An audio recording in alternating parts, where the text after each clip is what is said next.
Hello there you guys, welcome to one of my videos. So I think Manchester United need to win more games after the international break to keep Ole Gunnar Solsjaer at the football club. Now, we recently had a very good win against Everton. We beaten them by 3-1. Some people think the win against Everton means nothing for Ole Gunnar Solskjaer. Obviously, going into the Everton game, Ole Gunnar Solskjaer was under serious pressure at the football club. If we'd have failed to beat Everton, then I think he would have been sacked as Manchester United manager. Because prior to the Everton game, we had lost our last two games. We lost to Istanbul Başakşehir in the Champions League group stage. That was Istanbul Başakşehir's first ever win in the Champions League. And obviously last week we lost to Arsenal at Old Trafford 1-0, and that was Arsenal's first win at Old Trafford in the Premier League for around 14 years. Now, we have got West Brom after the international break.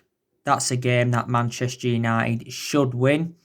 If we do beat West Brom, that'll be our first win at Old Trafford in the Premier League this season. We have not yet won at Old Trafford in the Premier League this season, and it's our worst start at Old Trafford for around 50 years. But the last time we played West Brom, we lost 1-0 at Old Trafford, and that was a couple of years ago.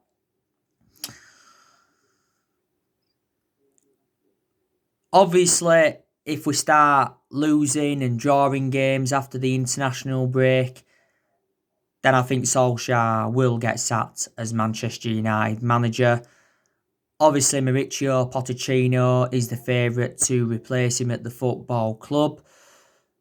The Manchester Evening News recently said that we've approached Mauricio Pochettino to become the club's new manager. When it comes from the Manchester Evening News, it is trustworthy.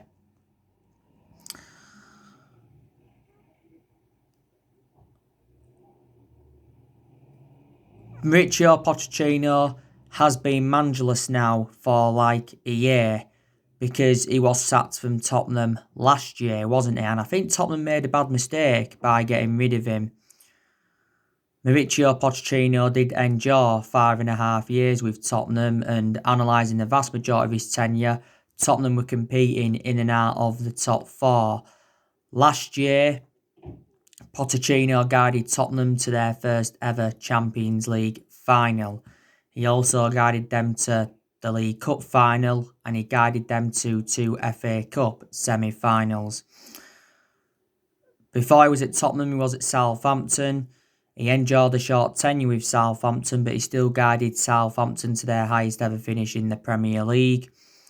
And before then, he was at Espanyol. So far, he's managed 3 clubs in his managerial career. He was on Monday Night Football, don't forget, and he says football's his passion and he misses football and he's ready to make a return to management. Pochettino was linked with a managerial role at Man United after the sacking of Jose Mourinho. There's been a few clubs in for him, don't forget. He said the other week that Zenit St Petersburg were in talks. Man City have been in for him, Barcelona have been in for him, Real Madrid have been in for him. He's also considering taking the PSG job. Newcastle were in for him at one point. Mauricio Pochettino is well Premier League proven. He's obviously dealt with top players and he's got a good philosophy. Like I've said so many times recently, my element of concern about him, he's not won anything in terms of silverware. But I do believe that he's a better manager than Ole Gunnar Solskjaer.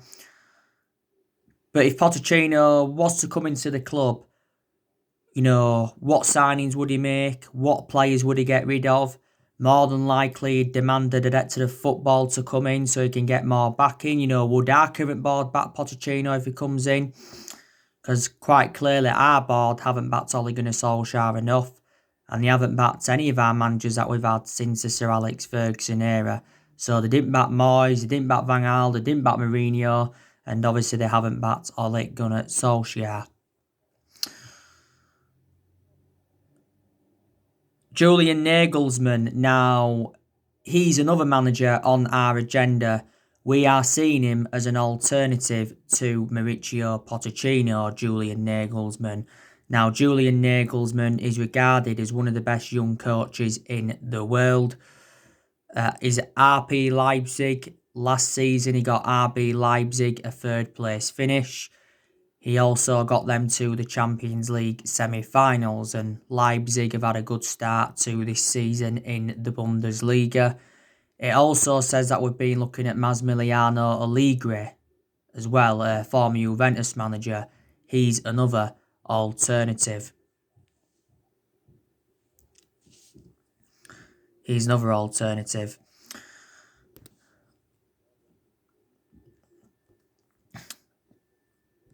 But yeah, like I've said so many times before, I want Ole Gunnar Solskjaer's managerial tenure to work out at the football club because I love him a lot.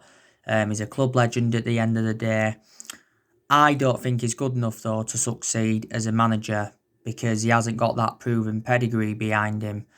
Obviously, Manchester United is the third club in his managerial career. Obviously, before he was with us, he was at Mould. He won a few Norwegian titles at Mould, but Mould are a big club. And before then, he was at Cardiff. Ollie enjoyed a very, very short tenure with Cardiff, didn't he? He got sacked from Cardiff because he ended up getting Cardiff relegated. But to be fair, reflecting how long he's been at Man United, he has gained managerial experience because he's been at the football club now for almost 2 years and he's got a contract with Man United until 2022. We appointed him in December 2018 and he's been permanent Man United manager since March 2019. If we did sack Solskjaer, we'd obviously have to pay. I think it'd cost the club around £4 or £5 million. But that's totally contrast to the 18 million that we paid to get rid of Jose Mourinho. Ole has managed 102 games for Man United in all competitions, and I think he's won around 57 games as Manchester United manager. Don't forget, yesterday after our 3-1 win against Everton, Solskjaer was angry with the scheduling of the Everton game and he says we were set up to fail because obviously we'd recently played in Turkey. Now as a result of this we've got 3 injuries. I think Rashford's got a problem with his shoulder like Ollie said. Victor Lindelof's got an injury and Luke Shaw's got a hamstring injury. Ollie also said that David De Gea had a groin problem before the game, didn't he? Now, obviously, in a lot of Ole Gunnar Solskjaer's games at Manchester United, he has been tactically naive, hasn't he? You know what I mean? But, like I've said to you so many times before, I have taken quite a few positives from his tenure. I like the way he has promoted the youth. He's also got rid of a lot of players since he got recommended in. He's made some good signings since he became Man United manager. He's spent over £200 million and he's enjoyed around 4 transfer windows. I credit him for what he did last season because last season Solskjaer got us qualification for the Champions League. He also got us third and he guided us to 3 semi-finals. And he seems to be a big game manager, does Ole, because he showed a lot of tactical flexibility in a lot of the big games. Ole has now beaten Carlo Ancelotti, he's beaten Julian Nagelsmann, he's beaten Thomas Tuchel last season, he beaten Pep Guardiola 3 times, beaten Frank Lampard 3 times, he's beaten Jose Mourinho once as Manchester United manager. So, there you go. This is Ole Gunnar Solsjaer's second full season as Manchester United manager. And I did say to you, didn't I, that this season he's got to exceed his expectations. And I think what would represent a good season for Man United this season would be a top 4 finish and winning a trophy. I think it's very imperative that Manchester United win a trophy. I think we could win a trophy this season. You know, we could win the Carabao Cup, win into the quarterfinals of that. FA Cup, you know, we could win that. But we certainly won't win the Premier League. Because I said we're at least a few years off from winning the Premier League. And we certainly won't win the Champions League. But I think we will get to the knockout stages of the Champions League. Obviously, we've played 3 games so far in the group, won 2 and lost 1. But yeah, we haven't won the Champions League since 2008, so that's around 12 years or so ago now.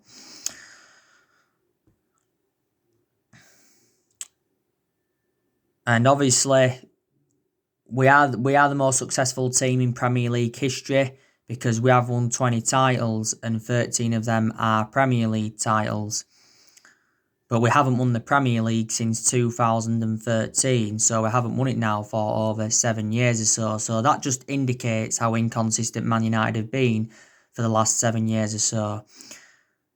Obviously, since Ferguson retired, we've sacked 3 managers, and that was David Moyes. He endured around 8.5, 9 months at the club. We finished 7th under the David Moyes era. That's the lowest we've finished in the Premier League era. Obviously, we sacked Louis van Gaal after 2 years. And he did win the FA Cup. And we sacked Jose Mourinho after 2.5 years, despite him winning the Europa League, the League Cup and the Community Shield in his first season. So Ole's our 4th permanent manager since the Ferguson era. And we spent close to the £1 billion range on players in the last 7 years or so. And we've recruited over 30 odd players in since the Ferguson era, you know. Under the Moyes era, we brought Marion Fellaini and Juan Mata in. Fellaini's no longer here, but Mata's still here.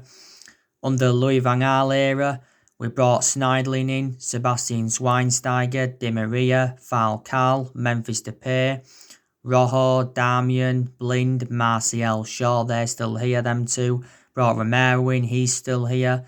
Brought Victor Valdez in. So yeah, we brought a good 13, 14 players in under Louis van Gaal. Mourinho, he recommended 11 players into the football club.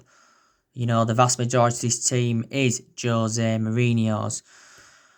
But I think Man United have made a lot of mistakes in the last 7 years or so, and that's one of the main explanations why we have been so inconsistent, you know what I mean? Obviously, you know, we made a mistake by bringing Woodward to the club, you know, obviously, you know, the Glazers shouldn't be here. You know, I think there's some players we've given contracts to who we shouldn't have given contracts to. I think a lot of the players we've recruited in the last 7 years or so haven't been the right players. Maybe there's a few players we've got rid of who we shouldn't have got rid of. I think we made a bad mistake by giving Solsjaer the job permanently. But the main explanation we're giving the job permanently was reflecting on what he did in that 3-month period when he was the interim manager. You know, so yeah, mistakes have been made. But our success came under Sir Alex Ferguson. And I don't see this success being replicated. You know, Ferguson endured 27 years at Manchester United, won a total of 38 major honours. But don't forget, Ferguson didn't settle in straight away at Man United because he didn't win out in his first 4 years at the club. Since he left being poor, Ferguson made one mistake, and that was ever appointing Moyes in, but the main explanation why he did that is because he was both Scottish. Before Ferguson, inconsistent, you know, because we weren't good under the likes of Ron Atkinson, weren't good under Frank O'Farrell, got relegated under him back in 1974, and weren't good under Wilf McGuinness either. I think he endured around 18 months at the football club, and our recruitment policy was very, very poor under him as well. got to say.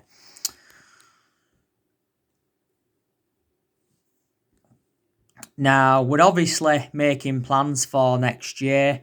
Obviously, next year, Man United are looking to make a couple of more signings. Like I've said so many times, I think Man United need a centre half, and I think we also need a right winger.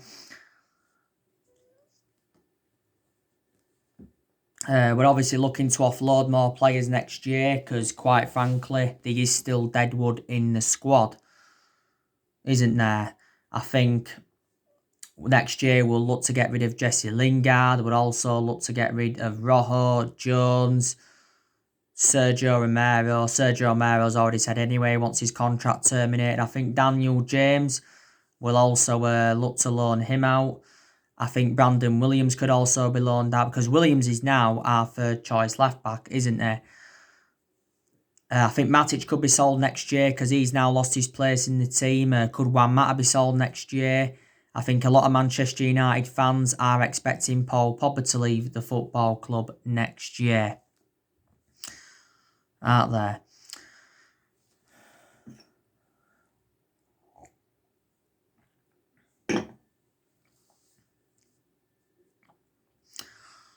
What do you think Manchester United's best formation is? Since Ole got appointed in as Man United manager, we have gone a lot with that 4-2-3-1 formation, but in a lot of the games it hasn't really worked, has it, the 4-2-3-1? A few times he's gone with a 3-5-2, a few times he's gone with a 4-3-3. But I think a lot of United fans want a diamond, don't they? Simple as that. Now, like I've said to you, I think we have got good players. We have, got Rashford, very, very good player. And he was very, very good against Everton, got an assist. In his last couple of games prior to Everton, though, he wasn't so good. Rashford's just turned 23 years of age.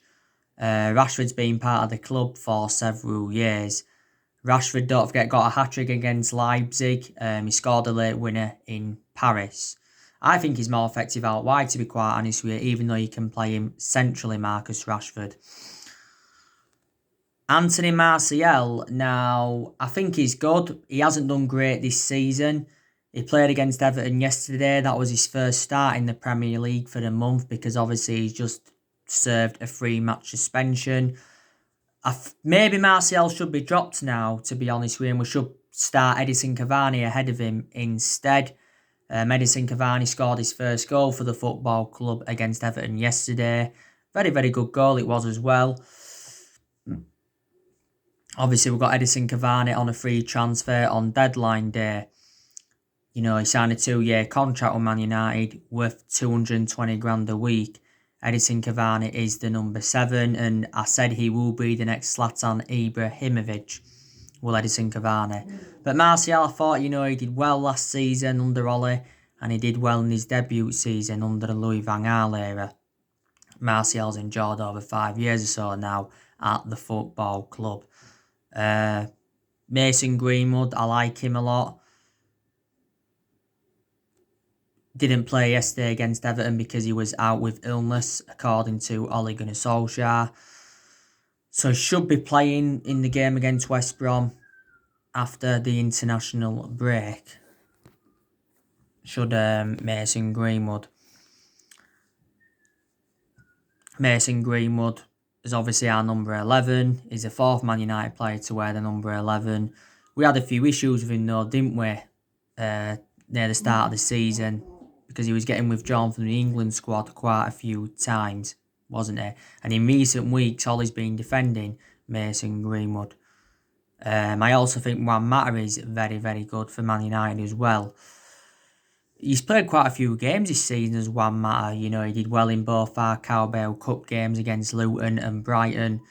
He also did well against Newcastle. Surprisingly started yesterday against Everton.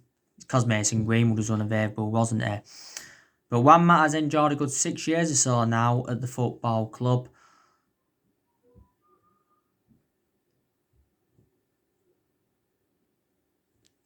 And he's scored 50 goals for Man United in all competitions. And he's made over 200 appearances for the club. paid, was it just over £37 million in from Chelsea back in 2014. One matter. But he has lost that yard of pace, like I said, because he is now in his early 30s.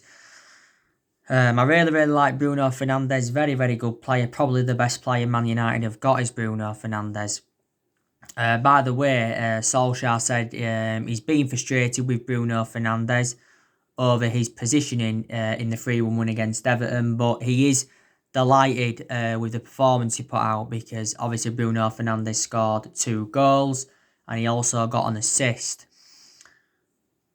Obviously got given man of the match. Bruno Fernandes was very, very poor though against Istanbul Başakşehir. He was dispossessed around 34 times.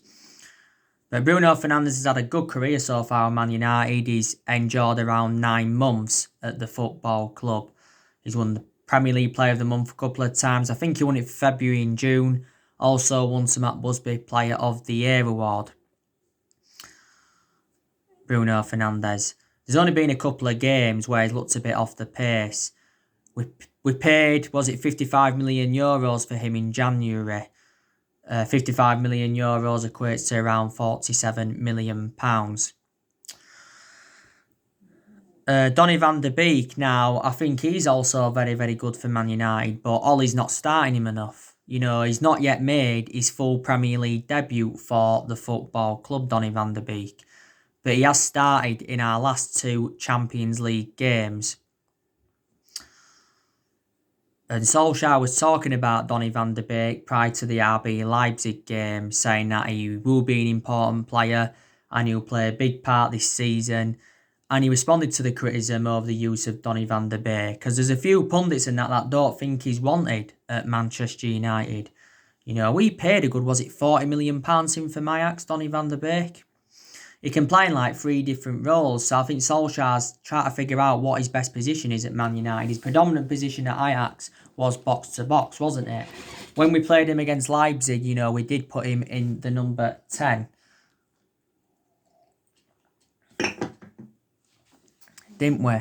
Now, I think also Fred's good. Not world-class, but very, very good. He was very, very good yesterday against Everton. He was everywhere. He kept the ball well, dictated the play. Showed fight, heart and passion. Fred didn't play any part against Başakşehir. He played against Arsenal last week. He was very, very poor against Arsenal because he gave the ball away far too many times. You know, we paid big money for Fred. We paid £52 million for him from Shakhtar Donetsk. And Fred has got a contract with us until 2023. But he has been playing alongside McTominay a lot recently. McTominay, I think, is totally contrast to Fred. You know, he's not as good as Fred in my opinion. He has had some good games as a Man United player, but I've also criticised McTominay a lot before.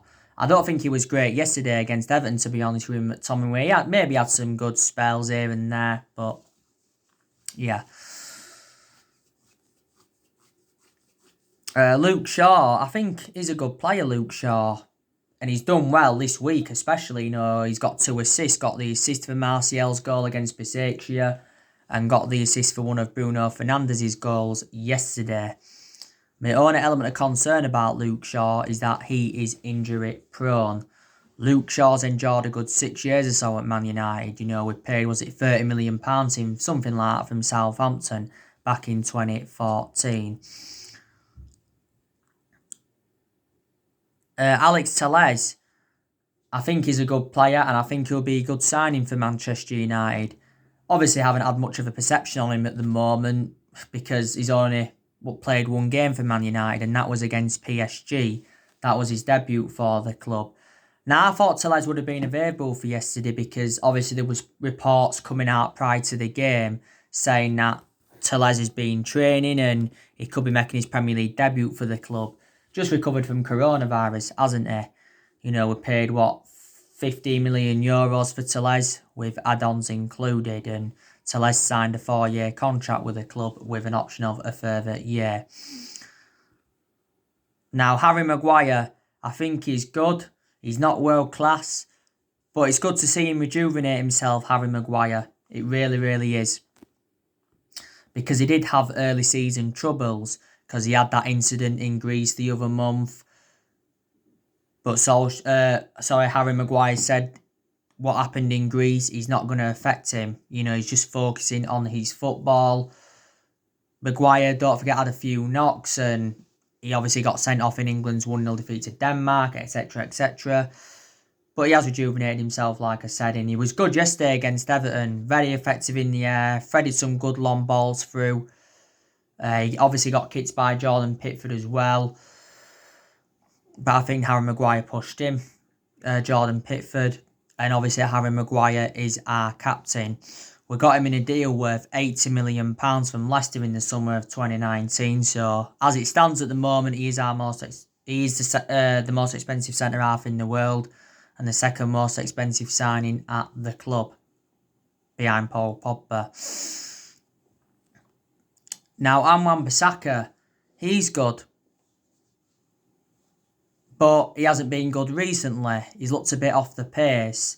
He's had some good games this season as Wan-Bissaka. I think he was very, very good against Newcastle. That's when he scored his first goal for Manchester United, and that game against Newcastle was his 50th appearance for the club.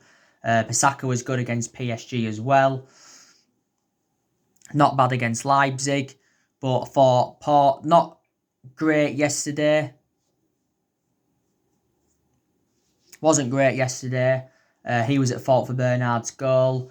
And obviously he wasn't that good against Arsenal last week. But this is Wan-Bissaka's second season at the football club, isn't it? De Gea, I've been impressed with him recently. He's bounced back. He's made some very, very good saves in quite a few games. Against Everton, didn't really have nothing to do, did he? Obviously, the only thing he had to do was take the ball out of his net. Everton did it the post for Lucas Digne, but that didn't make David De Gea make a save. Obviously, that strike. That I said David De Gea will remain our number one goalkeeper this season. This is David De Gea's 10th season at Manchester United, isn't it? He's made over 400 appearances for the club in all competitions, and 300 odd of those appearances have come in the Premier League. He's won everything domestically at the football club, and he has won individual awards reflecting on his good run of performances over the years. I've criticised David De Gea before because he has made a lot of calamitous mistakes in the last couple of years or so. But it's good to see him bounce back. If we sell David De Gea next summer, I think we'd probably get from between 50 to 60 million pounds for him. Maybe we could even get 70, but I'd say from between 50 to 60 million pounds. Obviously, when he was the best in the world, he was probably worth about 100 million pounds with David De Gea. We paid, just over 18 million for him from Atletico Madrid back in 2011. When De Gea does leave Man United, I've already said, he will go back to Spain. Main explanations is because he was born in Spain, relatives are from Spain, girlfriend from Spain, began his footballing career in Spain, and back in 2015 he was very, very close to joining Real Madrid, but due to fax machine the deal never materialised. So it's good that he remained loyal to Manchester United, David De Gea. I like Bailly, but he's just too injury prone, is Eric Bailly, isn't he? He's out with a muscle injury for few weeks. Solsjaer confirmed that the other week. You know what I mean? But there's obviously poor players at Manchester United. You've got Pogba, who I think's poor. Matic isn't really that good. He's had some good games as a Man United player, but obviously now he's aging up. He's Nemanja Matic. Lingard's poor, but Lingard doesn't get in our team now anyway. Lingard's obviously been out with injury. Jones, poor, he's injured and he's recently had an operation, but Solsjaer said he could still play a part this year. Rojo never really established himself as a first team regular. Dan James, I don't think he's that good now for Manchester United either. And doesn't get in the team a lot now, does he, Dan James? Let's be honest. So, yeah. There you go. By the way, Rio Ferdinand's been talking about Pogba recently. He's questioned Paul Pogba's future at the club. And yeah. But don't forget, Solsjaer was talking about himself and the board prior to the Everton game, wasn't he? He says, he's got the full backing of the board. He says himself and the board have got long-term plans, and Solskjaer believes he will be successful as Manchester United manager. So that's his belief. So anyway, guys, that's everything to update you today. Drop your comments, likes below on the channel. If you do, consider subscribe as always, and take care. God bless. See you all again very, very soon.